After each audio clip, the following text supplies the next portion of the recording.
दोस्तों आरफ हबीब कंसोरेशन ने 135 अरब रुपए लगाकर पीआईए को खरीद लिया और दूसरे नंबर पे लकी सीमेंट थी और तीसरे नंबर पे साद नज़ीर ब्लू वर्ल्ड होम वाले मालिक थे। लिहाजा इन तीन लोगों ने हिस्सा लिया और सबसे ज़्यादा बोली आरफ हबीब कंसोरेशन वाले ने लगाई और इस तरह पीआईए को उनके हाथों फरोख्त कर दिया गया और 2/3 प्राइस जो पीआईए की है वो 90 दिन के अंदर अदा की जाएगी और जो 25% बाकी प्राइस बचेगी वो 1 साल के अंदर आरफ हबीब कंसोरेशन बैंक अदा करने का पाबंद होगा हुकूमत वक्त को। और पीआईए की अगर हम तैयारे शुमार करें तो टोटल पीआईए के पास 35 तैयारे हैं, जिसमें से 18 तैयारे ऑपरेशनल हैं और 17 तैयारे नाकारा हो चुके हैं और अगर उनकी रिपेयर मेंटेनेंस की जाए तो उनको भी फ्लीट में शामिल किया जा सकता है। और पीआईए की टोटल इक्विटी 30 अरब है, जबकि पीआईए के ज़िम्मे वाजबात 700 अरब रुपए के हैं। लिहाजा इन 700 अरब रुपए का कोई मुनासिब बंदोबस्त नहीं किया गया और ये 700 अरब हुकूमत वक्त जो है वो अदायगी करेगी।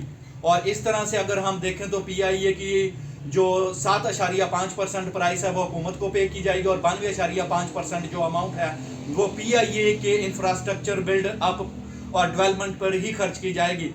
तो अगर हुकूमत वक्त से ये पूछा जाए कि पीआईए फरोख्त करने का आवाम को क्या फ़ायदा हुआ, तो आज भी अगर उसकी प्राइस चेक की जाए तो सेम वही है जो साद नज़ीर साहब ने ब्लू वर्ल्ड होम वाले ने 10 से 12 अरब रुपए लगाई थी। तो ये इसका कोई ख़ास फ़ायदा नहीं हुआ और हमेशा से ये चूना आवाम को ही क्यों लगाया जाता है और पब्लिक सेक्टर के इदारे इतने औने पौने दामों क्यों फरोख्त किए जा रहे हैं।